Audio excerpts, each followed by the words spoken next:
Welcome to Black Canadian Legacy TV, where untold stories rise and history lives through our voices. If you were moved by Lincoln Alexander's story, Viola Desmond's courage completes the picture.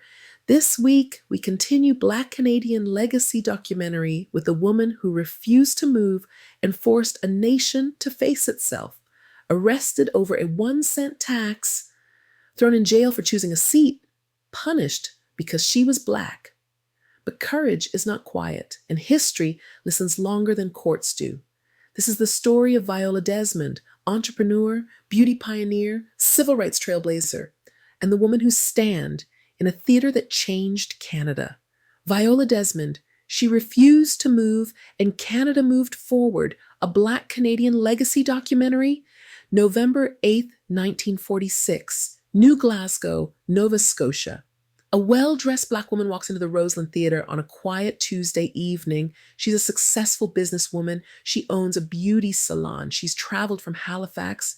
Her car has broken down, and while waiting for repairs, she decides to watch a movie. She buys a ticket, walks into the theater, sits down. Within minutes, her life will change forever, and so will Canada's. Her name is Viola Desmond, and the seat she chose that night, it wasn't in the colored section.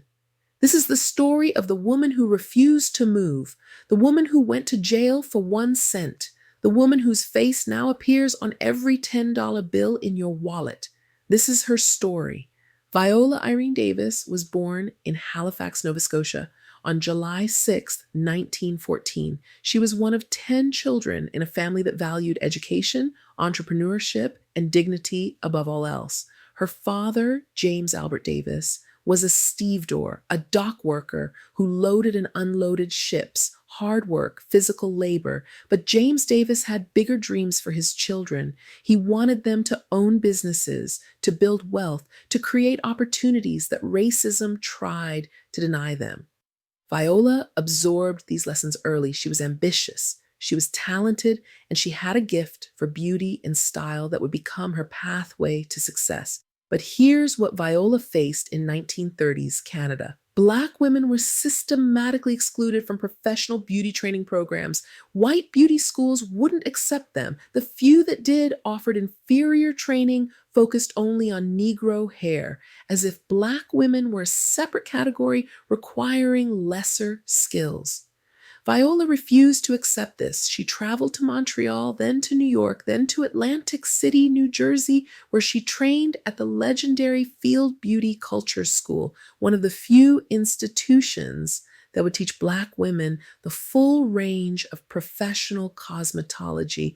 She learned everything: European techniques, African hair care, business management, product development. She wasn't just learning to style hair. She was learning to build an empire. And that's exactly what she did. By 1937, at just 23 years old, Viola Desmond opened Vi's Studio of Beauty Culture on Gottingen Street in Halifax. Not just a salon, a training school. She taught other Black women professional beauty skills. She created jobs. She built economic power in her community. She developed her own line of beauty products specifically for Black women, Vi's Beauty Products. She sold them across the Maritimes. She was building something that the racist systems around her said she had no right to build: success, independence, dignity. But in 1940-50s Canada, success, while Black came with constant reminders that you were not seen as equal. November 8th, 1946 started as a business trip. Viola had driven from Halifax to Sydney, Cape Breton to meet with a client about her beauty products. On the way back, her car broke down in New Glasgow, a small town about 90 miles east of Halifax. The mechanic told her the repairs would take several hours, so Viola decided to catch a movie at the Roseland Theatre to pass the time. She walked up to the ticket booth and bought a ticket. The cashier sold her a balcony ticket without explanation.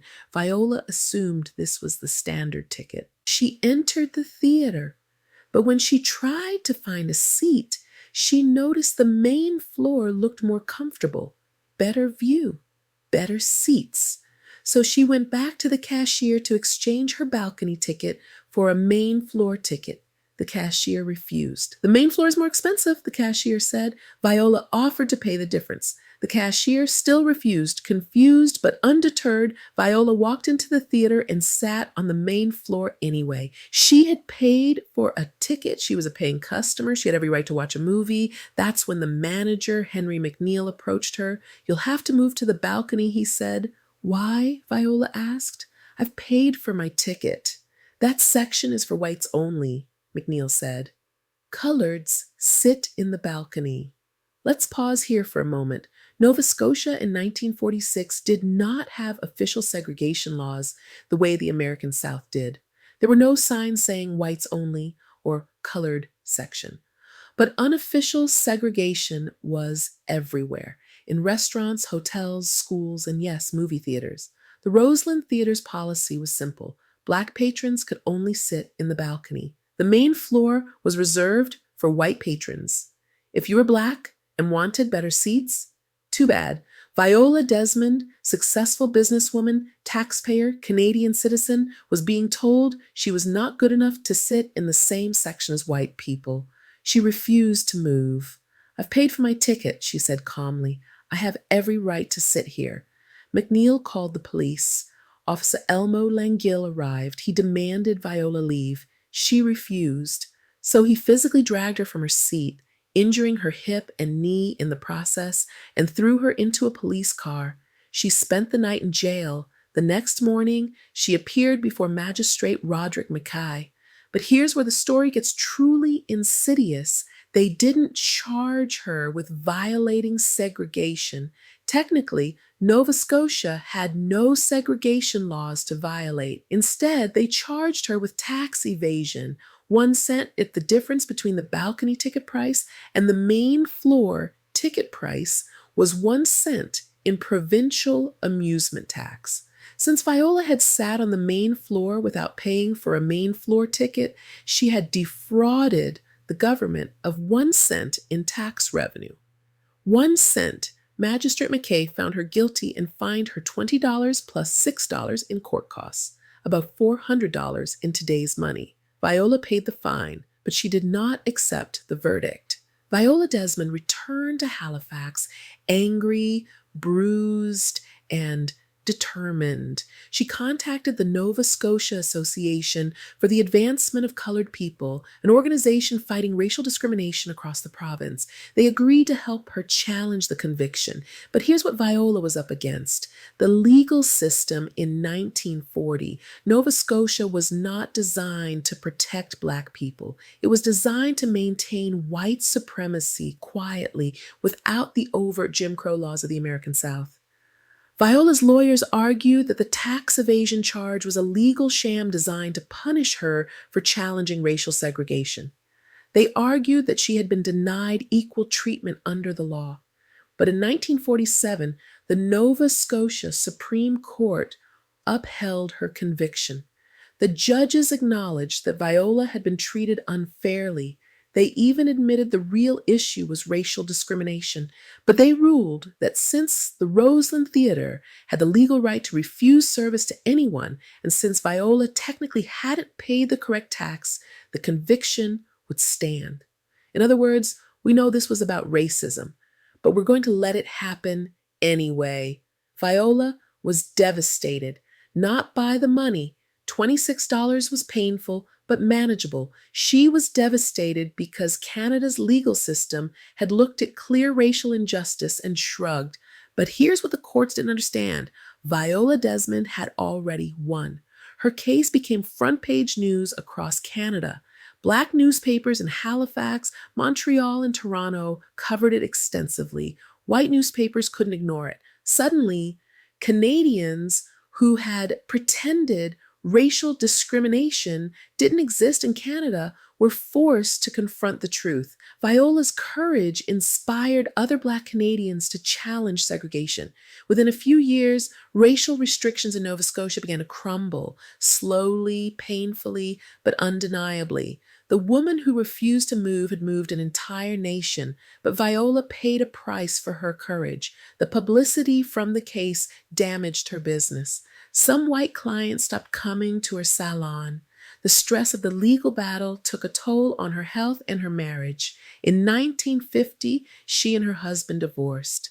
In 1954, seeking a fresh start, Viola moved to Montreal and later to New York.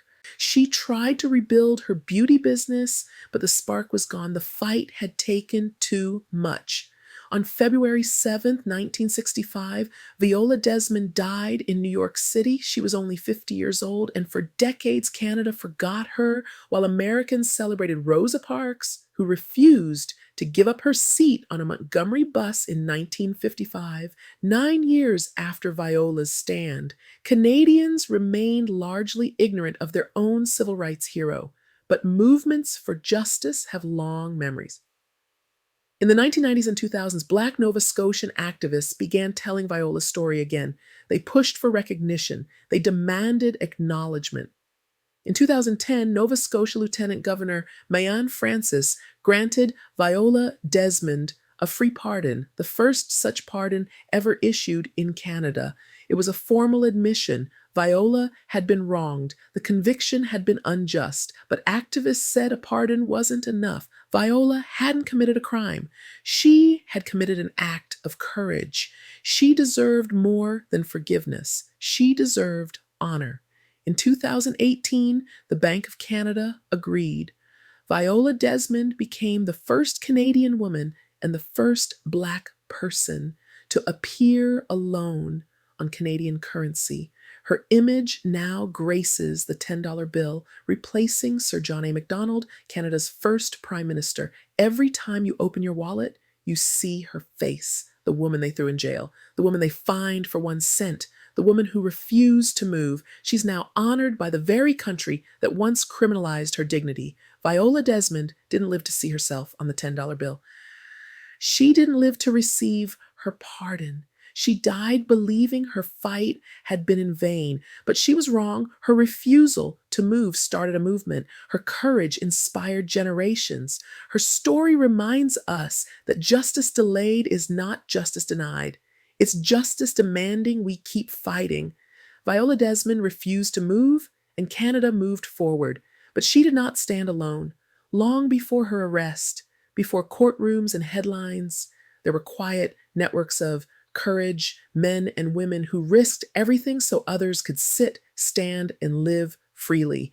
In our next documentary, we trace those hidden paths, the safe houses, the coded songs, the families who opened their doors in silence, the Underground Railroad, the movement that carried freedom north and laid the groundwork for every stand that followed.